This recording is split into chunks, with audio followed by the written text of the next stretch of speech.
wuxuu wariyey al-Imaamu al-Bukhaari wa Muslim waxay wariyeen xadiis ay ku xusan tahay arrin qofkii laazima, qofkii joogteeya, qofkii raba inuu ka faa'iidaysto ay ku jirto faa'iido aad iyo aad u weyn oo qof walba oo dan lahaa, dan adduunyo ama dan aakhiro uu meeshaas ka heli karo,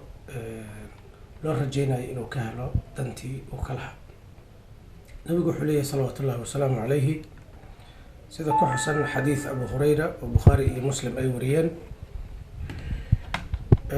في الجمعة ساعة لا يوافقها عبد مسلم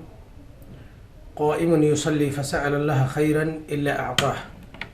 حديثك أبو هريرة البخاري ومسلم أي وريان وشيغا إن الجمعة كجرت مالنت الجمعة إن كجرت ساعة قفكي كوبيكما وساعة داس لهلا وهلالا السبب إلهي بريايا إن إلهي أسينايو دانتا أولية dad ilaahay ka codsan rabtay inuu ahlu janno ka dhigo, inuu caafimaad ku siiyo, inuu ilmaha ku hagaajiyo, inuu faqriga ka saaro, inuu cudurka iyo ka qaado, caafimaad ku siiyo, inuu diinta ku baro, inuu ka dhigo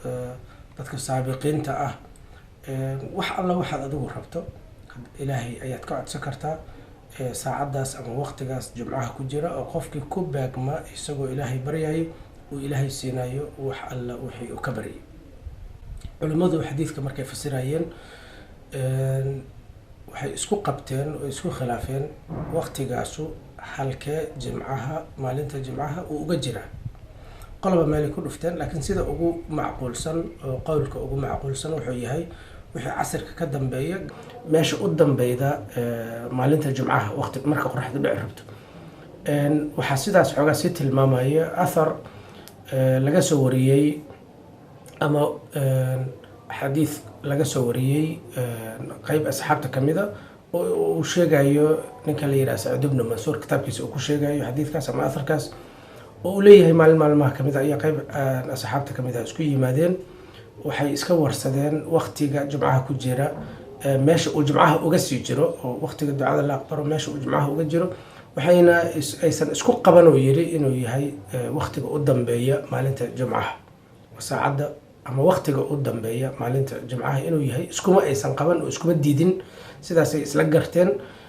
marka insha Allah taala waxaan rajeynaynaa qof kasta oo muslima inuu ka faa'iideysan karo arrintaas muhiimka ah xadiidkaas ku sugan. sallallahu alayhi wa sallam ala Muhammadin wa ala alihi wa sahbihi ajma'in.